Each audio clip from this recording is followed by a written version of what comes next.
The recent announcement from Ford sent shockwaves across the internet, as the American automaker confirmed that they are returning to the 24 Hours of Le Mans to fight for the overall victory for the very first time since 1982. But why has Ford chosen now to return to fight for the outright win? Well, in this video, I'll break down 5 reasons why Ford is back in prototype racing at Le Mans. Number 1. The extension of the LMH and LMDH regulations. The regulations, which are present within the hypercar and GTP classes, have been a major success as they have sparked a new golden era in automotive endurance racing.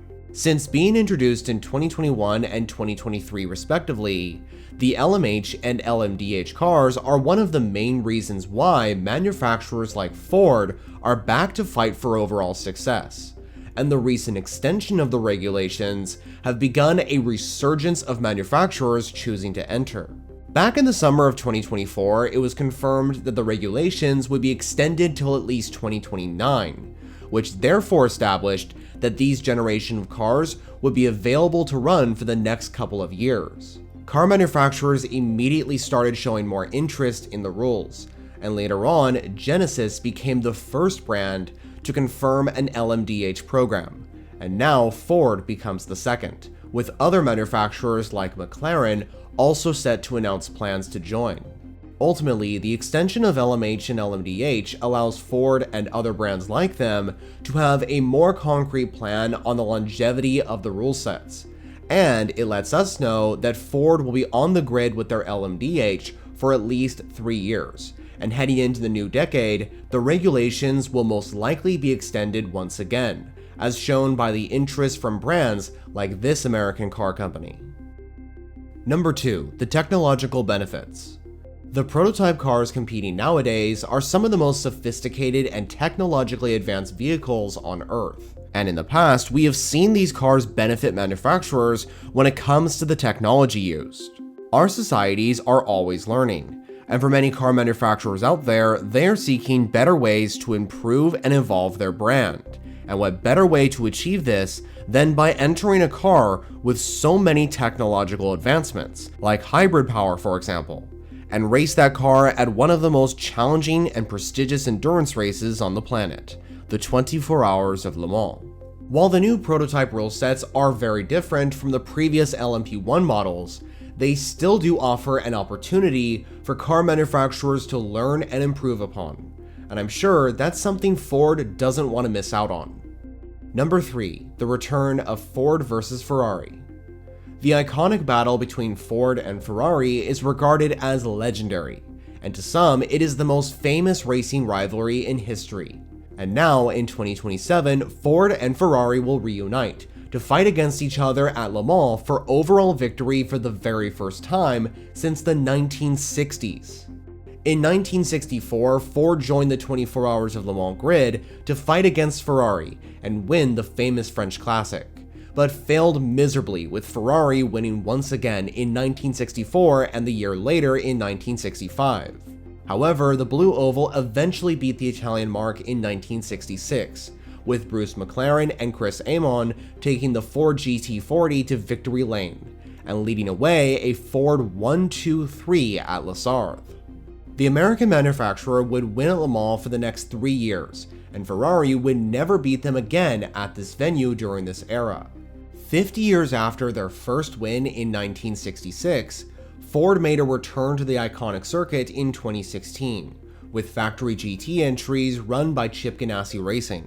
And this is where the Ford and Ferrari rivalry would resume, this time though in the GT classes, and not for overall success.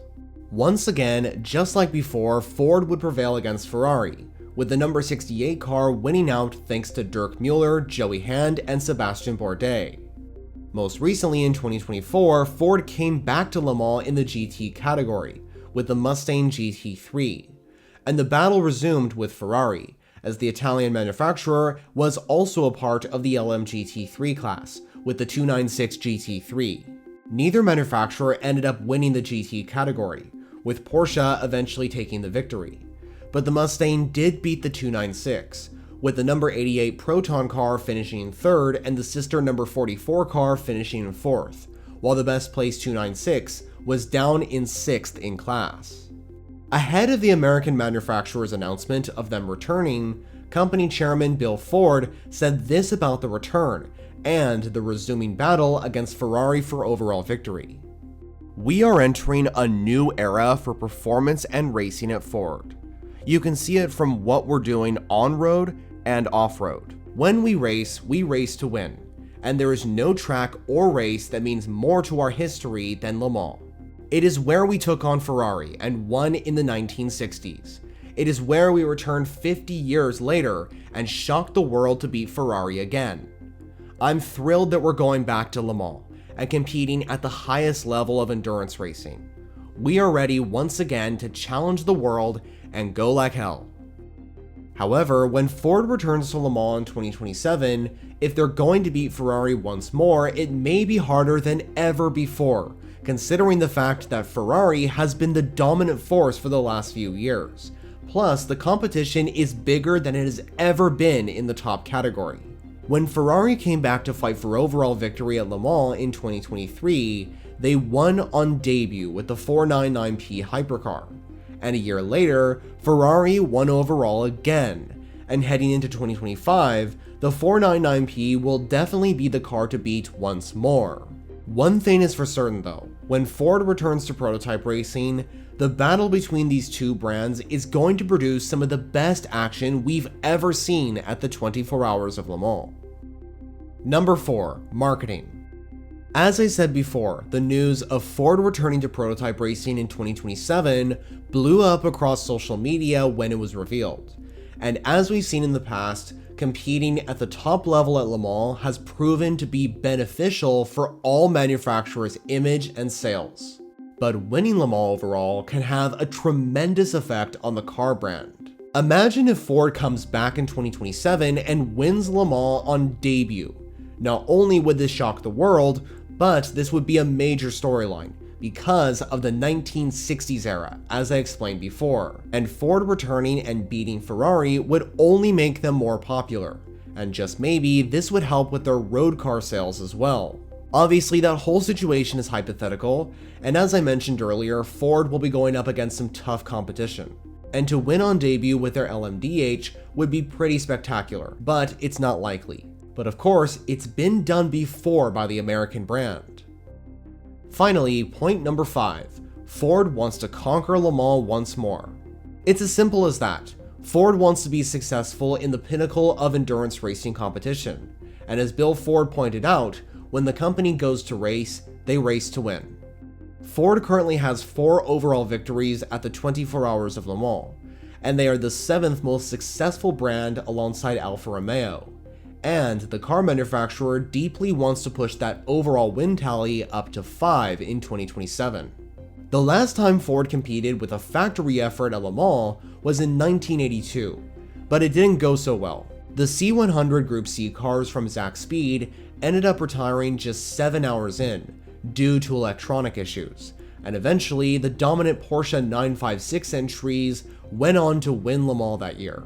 So as I just explained, Ford's return in 1982 didn't go so well, but they're determined to try and fight for overall victory once again, and this time hopefully win. Ford also wants to get involved in the fight with some of the biggest car manufacturers out there, and if they beat them, this would mean a lot for the brand.